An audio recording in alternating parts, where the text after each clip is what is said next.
highlight of definitely my month, maybe the year, Lou Ferrigno is in the house, man. So, Lou, you have children, right? Yeah, I have a daughter, 32, with two boys, 28 and 24. Now, what kind of pressure was on your boys to go into bodybuilding? You know what's funny? I never pushed them. They all became personal trainers. They all work out. They all into fitness. And we have a great a website called Ferrignofit.com. Oh, cool. It teaches you how to become your own personal trainer, customize meals, because I can't train everybody. Yeah. So that's the latest global business we have. Doing phenomenal. A lot of people might not realize this. You've trained Michael Jackson for 20 years. 20 years. What? No way. And Bubbles? Did you train Bubbles? Bubbles. The monkey? When you're training Michael Jackson, give us some insight, man. You know, of course, there's so many negative things, but I mean, give us some positive into the world of it was Michael a Jackson. secret because he wanted to keep it quiet. Michael was a great guy. I trained him late at night because he's a musician. So he would come to my facility at 10 o'clock at night, and then he would do light exercise, not heavy weight training. But I loved his passion for music. He loved my passion for fitness. And we were like two kids. Well, let me tell you something. For billions of people, but in my own private jet, Personal moonwalk. I'm telling you, he says he always hears music playing 24 hours a day. Michael is a genius, a very creative guy. He's a great guy, and I love him like a brother. So, look, when you were competing, Okay. the guys weren't as big as they are today, right? Like, some of the guys compete now at, like, over 300 pounds. Not over 300, probably about 260, 270. I mean, that's phenomenal. They look huge, though, to me. It is really impressive. I mean, how long does it take to be able to get a body to, like, where you can compete in bodybuilding? I'm sure it's different for everybody, but generally, like, how many years do you have to put in? At least the gym? 15 years. 15 years? Yeah, because I started training when I was about 12. I won the Mr. Universe at 21. I would say minimum 10 years. Depending on how much time, how hard you train, and what you put into it. Competing and everything, and they came to you and said, would you like to be the Incredible Hulk? I was training for the 1976 Mr. Olympia. I was set to win. I was in the best shape of my life. And then I got a phone call. They wanted me to come down for the screen test.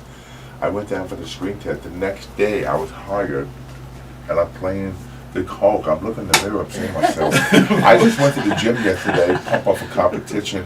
Now I'm all painted green. I got these eyes. I look like a menacing beast. Yeah. What am I doing here? Growling, smashing things on the set. Yeah.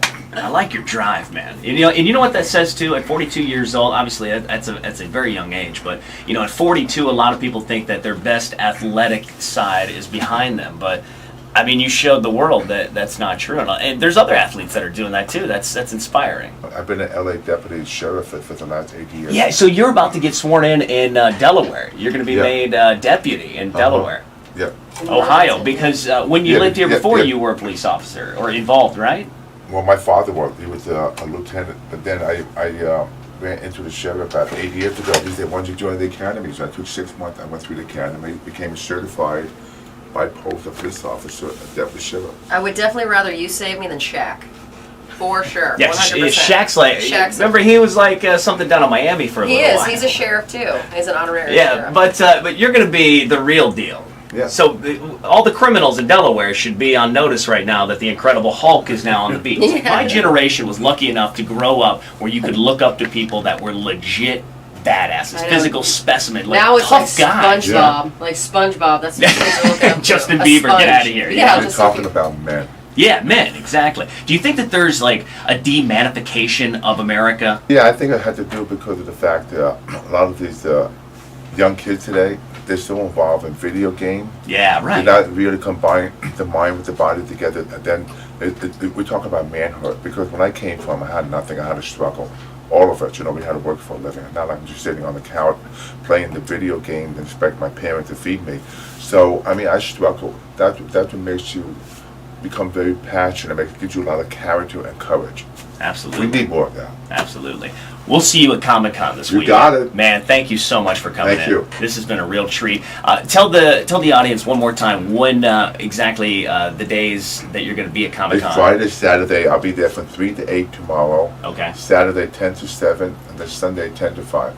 Ladies and gentlemen, the great Lou Ferrigno. Thank you.